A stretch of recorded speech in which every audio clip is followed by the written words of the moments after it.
across on this couch with Kanye's cousin, and then the other girls were sitting next to her. And immediately I was like, there's something fucking wrong. Like, I couldn't explain it. I didn't know what to do. But I just like felt that there was something not right. But I didn't fucking know what to do. I was 19 years old, like just left home a year ago, new in the industry. Yeah, I didn't know what to do, but I knew that there was something wrong, basically. And I was standing there pretending to sip this drink, and my manager was sitting across from me. And, you know, if you know about like my past and like us being together, like she's very much reserved.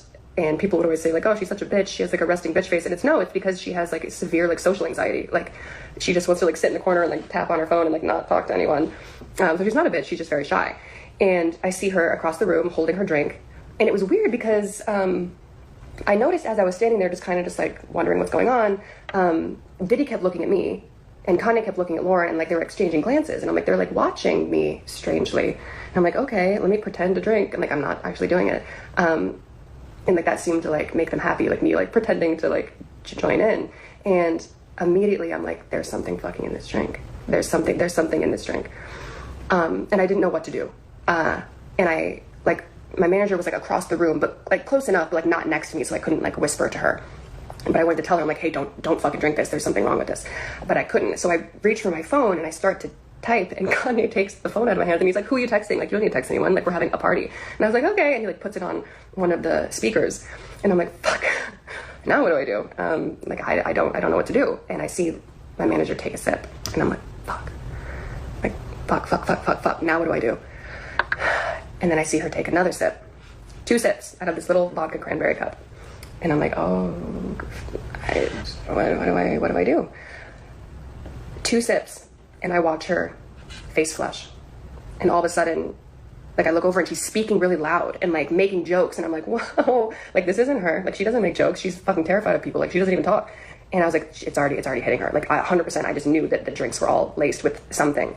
And she starts like almost being like belligerent a little bit, but not in like a crazy way, just like really enjoying herself. And I'm like, that's not her. That's not her. She doesn't even want to be here. Like, this is weird.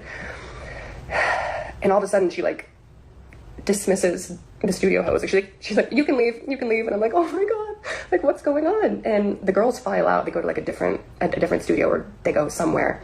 And I'm like, I have to do something. I have to do something. What do I do? And I go to get my phone where Kanye put it on one of the speakers. And as I'm going to get it, I turn and my manager's walking out. And I'm like, no. Like, where are you going? I'm already seeing people being like, this is cap. What do I have to gain? Let me just ask you, what do I have to gain? I'm in a fucking farm in the middle of nowhere. I'm not in the industry anymore. I'm not filing a lawsuit, so I'm not getting paid. I'm not looking for clout, because who gives a fuck about me? So why would I lie about this?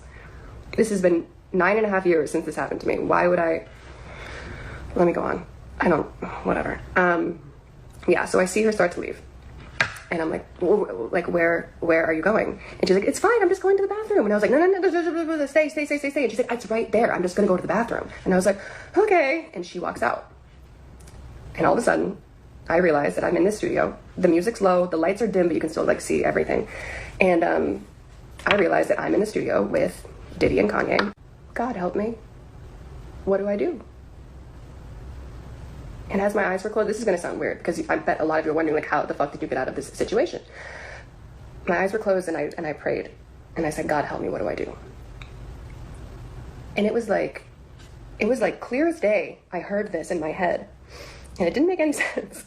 I heard, go towards them. And I was like, oh, fucking great. The one time I asked God for help, Satan answers, because why the fuck would I go towards these 2 predators who are sexually assaulting me? Like, why would I do that? And then all of a sudden it clicked. My back was up against the glass wall. I could not go any further back. That was the only exit. He said, go towards them. They were already drunk off their shit. They were fucked up. So I lunged forward. I stepped forward, and it like threw them off balance. Like, they were like, oh, you know, and like they stepped back at least 1.5 feet. And the moment that they did, I reached behind my back, I pulled the door, and I slipped out, grabbing my clothes. And I ran across the hall, across this corridor, and I hid inside of an empty studio that was black. And I sat there for like 20-25 minutes, just like crying, like, what the fuck do I do? And I'm texting my manager, and she's not answering. And eventually, I don't think I'm supposed to say this next part, because it could hurt her case, but basically, everything she fucking said is true, basically. Because what I saw next, I fucking saw it. I was the only one who wasn't drugged. I was the only one who didn't drink their drinks, whatever. So I saw what happened next and who was involved. And that's why I'm a part of this lawsuit and like named in it. And yeah, it just, that, I mean, I eventually got us both out and I got us in an Uber, and she obviously didn't remember anything because she was drugged and I wasn't. And apart from the aspect of, you know, looking for help and they turned away, the only other thing that really, really fucks with me is, what about all those other girls that were there? Those 9 other girls who were drinking the drinks before we even got there. Like, I know none of them got out. I know none of them got saved that night. And I'm like, did they even fucking remember? Did they even know what happened to them? Moral of the fucking story, stay out of the industry. If you have daughters, make sure to tell them that they're idols they should never meet, and to never fucking go to the studio with anyone, even if you're invited there as an artist, unless you have a bodyguard with you. You know, I thought